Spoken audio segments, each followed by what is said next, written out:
전능하사 천지를 만드신 하나님 아버지를 내가 믿사오며 그 외아들 우리 주 예수 그리스도를 믿사오니 이는 성령으로 잉태하사 동정녀 마리아에게 나시고 본디오 빌라도에게 고난을 받으사 십자가에 못 박혀 죽으시고 장사한 지 사흘 만에 죽은 자 가운데서 다시 살아나시며 하늘에 오르사 전능하신 하나님 우편에 앉아 계시다가 저리로서 산자와 죽은 자를 심판하러 오시리라. 성령을 믿사오며 거룩한 공예와 성도가 서로 교통하는 것과 죄를 사하여 주시는 것과 몸이 다시 사는 것과 영원히 사는 것을 믿사옵나이다. 아멘.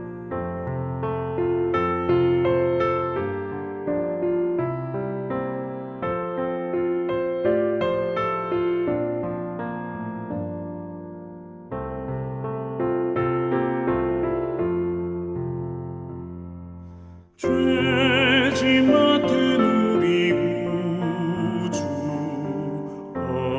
어찌 좋은 친구인지 걱정 근심 무거운 짐 우리 주께 맡기세 주께 고함 없는 받지 못하네 사람들이 어찌하여 아뢰 주를 모를까 시험 걱정 모든 괴로움 없는 사람 누군가 부질없이 나신 말고 기도드려 아뢰세 이런 진실하신 친구 찾아볼 수 있을까 우리 약함하시오니 어찌 아니하를까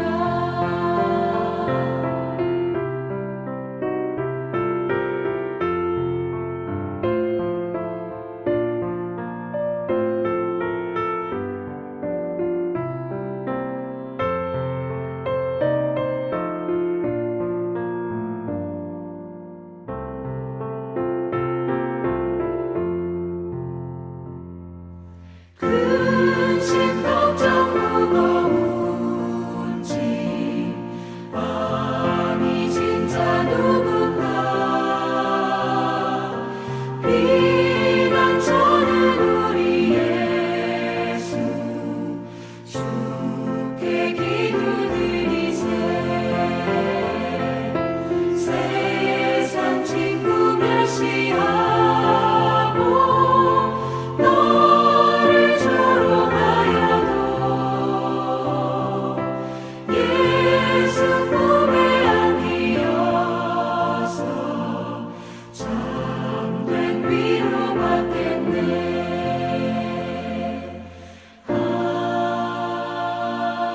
아멘.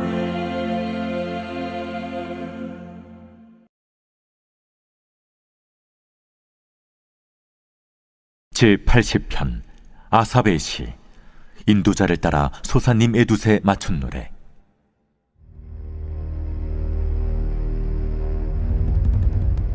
요셉을 양떼같이 인도하시는 이스라엘의 목자여 귀를 기울이소서. 그룹 사이에 좌정하신 이여 빛을 비추소서. 에브라임과 베냐민과 므낫세 앞에서 주의 능력을 나타내사 우리를 구원하러 오소서. 하나님이여 우리를 돌이키시고 주의 얼굴빛을 비추사 우리가 구원을 얻게 하소서. 만군의 하나님 여호와여 주의 백성의 기도에 대하여 어느 때까지 노하시리이까. 주께서 그들에게 눈물의 양식을 먹이시며 많은 눈물을 마시게 하셨나이다. 우리 이웃에게 다툼거리가 되게 하시니 우리 원수들이 서로 비웃나이다. 만군의 하나님이여 우리를 회복하여 주시고 주의 얼굴의 광채를 비추사 우리가 구원을 얻게 하소서.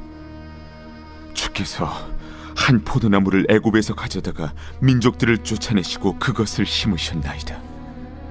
주께서 그 앞서 가꾸셨으므로 그 뿌리가 깊이 박혀서 땅에 가득하며 그 그늘이 산들을 가리고 그 가지는 하나님의 백향목 같으며 그 가지가 바닥까지 뻗고 넝쿨이 강까지 미쳤거늘 주께서 어찌하여 그 담을 허시사 길을 지나가는 모든 이들이 그것을 따게 하셨나이까. 숲속의 멧돼지들이 상해하며 들짐승들이 먹나이다. 만군의 하나님이여 구하옵나니 돌아오소서. 하늘에서 굽어보시고 이 포도나무를 돌보소서. 주의 오른손으로 심으신 줄기여 주를 위하여 힘있게 하신 가지니이다. 그것이 불타고 배임을 당하며 주의 면책으로 말미암아 멸망하오니 주의 오른쪽에 있는 자 곧 주를 위하여 힘있게 하신 인자에게 주의 손을 얹으소서. 그리하시면 우리가 주에게서 물러가지 아니하오리니 우리를 소생하게 하소서. 우리가 주의 이름을 부르리이다. 만군의 하나님 여호와여 우리를 돌이켜 주시고 주의 얼굴의 광채를 우리에게 비추소서. 우리가 구원을 얻으리이다.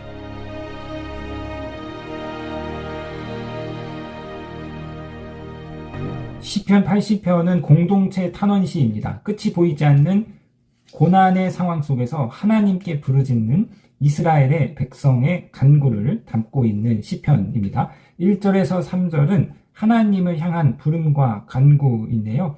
1절 보시겠습니다. 요셉을 양같이 인도하시는 이스라엘의 목자여 귀를 기울이소서. 그룹 사이에 좌정하시니여 비추소서.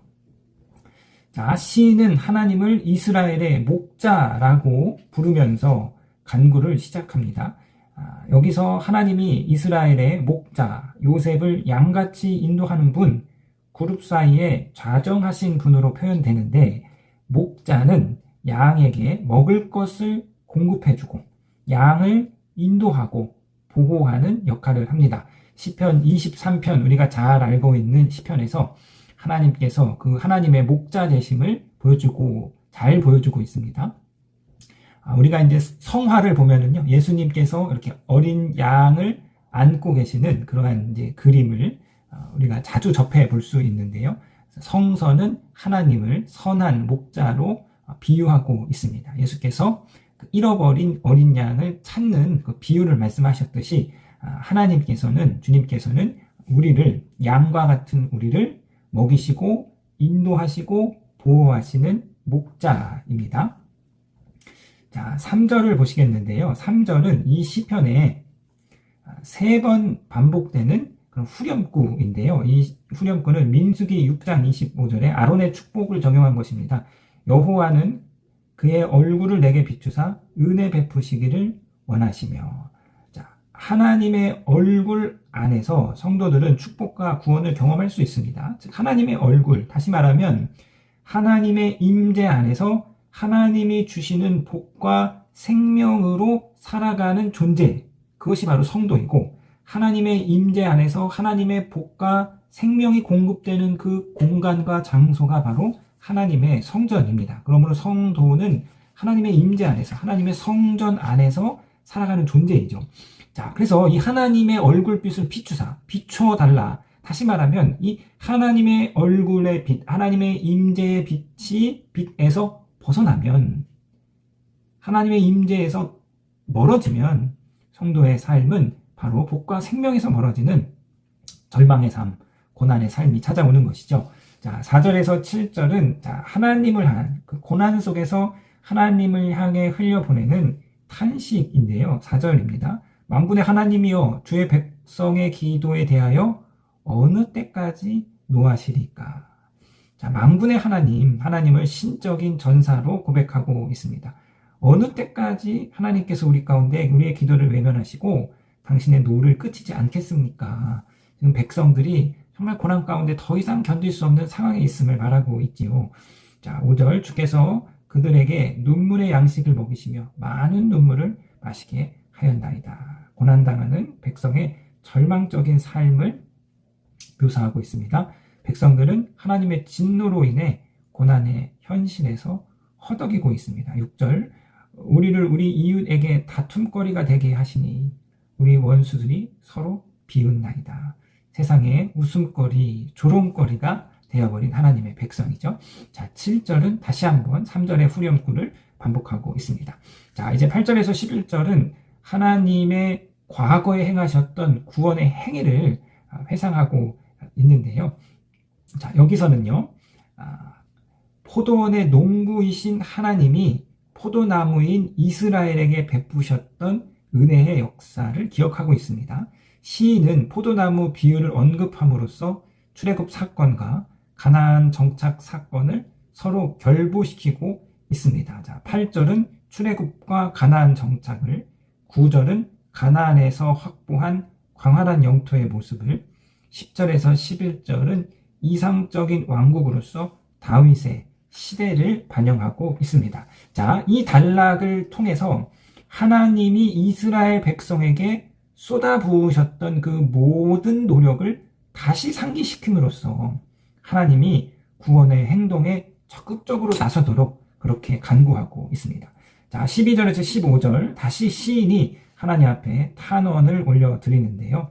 12절입니다. 주께서 어찌하여 그 담을 허시사 길을 지나가는 모든 이들이 그것을 따게 하셨나이까. 앞서 살펴보았던 과거의 영광스러운 모습과 극명하게 대조되는 현실의 고통을 묘사하고 있습니다. 12절에서 백성들은 왜 하나님이 애써 만드신 그 포도원을 원수들, 곧 길을 지나가는 모든 이들이 파괴하도록 그냥 내버려 두셨냐. 하나님을 향한 탄식의 물음을 쏟아내고 있습니다. 13절 숲속의 멧돼지들이 상해하며 들짐승들이 먹나이다. 숲속의 멧돼지들, 부정한 동물을 가리킵니다. 숲속은 위험한 장소죠. 숲속의 멧돼지들이 포도원을 다 헤집고 가고 그 다음에 들짐승들이 와서 이 멧돼지들이 휩쓸고 지나간 자리에 남은 것들을 남김없이 먹어치우는 거죠. 이제 이 포도원은 회복, 불능의 지경에 이르렀습니다. 14절입니다. 만군의 하나님이여 고아홈난이 돌아오소서. 하늘에서 굽어보시고 이 포도나무를 돌보소서. 포도원의 회복을 바라는 간구입니다. 돌아오소서. 하늘에서 굽어보시고 돌아오소서.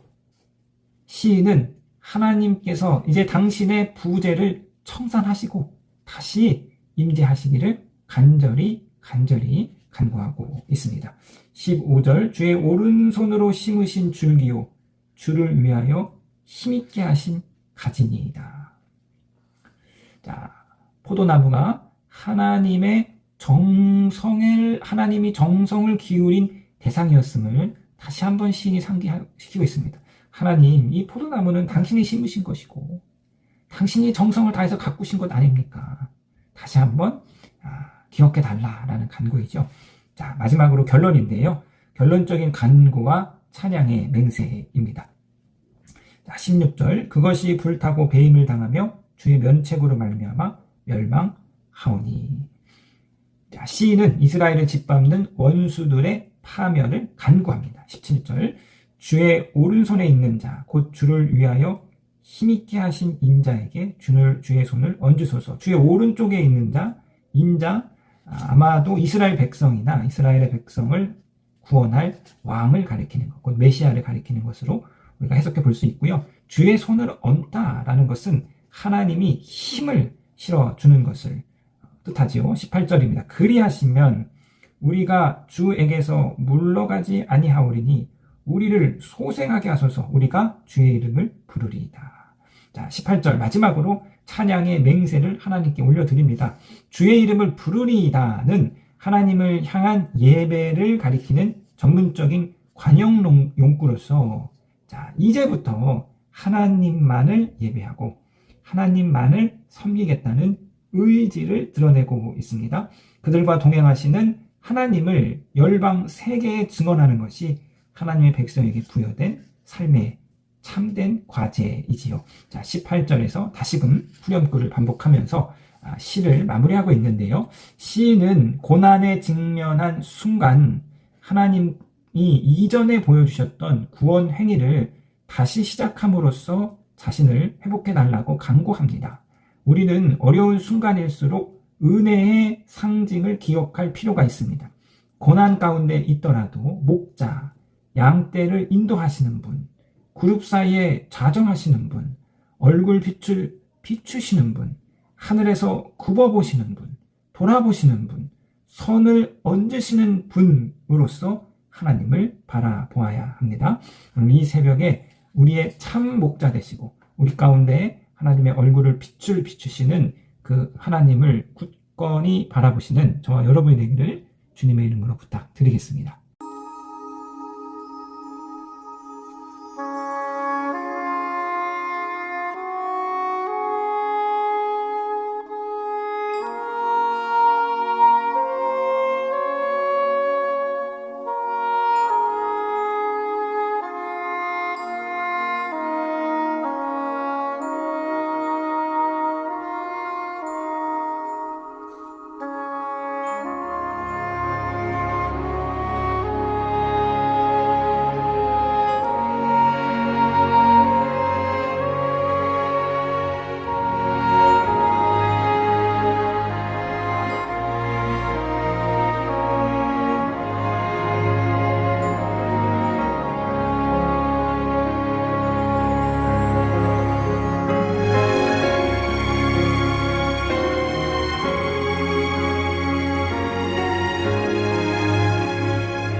되신 우리 아버지여, 이름이 거룩히 여김을 받으시오며 나라에 임하옵시며 뜻이 하늘에서 이룬 것 같이 땅에서도 이루어지이다. 오늘날 우리에게 일용할 양식을 주옵시고 우리가 우리에게 죄 지은 자를 사하여 준 것 같이 우리 죄를 사하여 주옵시고 우리를 시험에 들게 하지 마옵시고 다만 악에서 구하옵소서. 대개 나라와 권세와 영광이 아버지께 영원히 있사옵나이다. 아멘.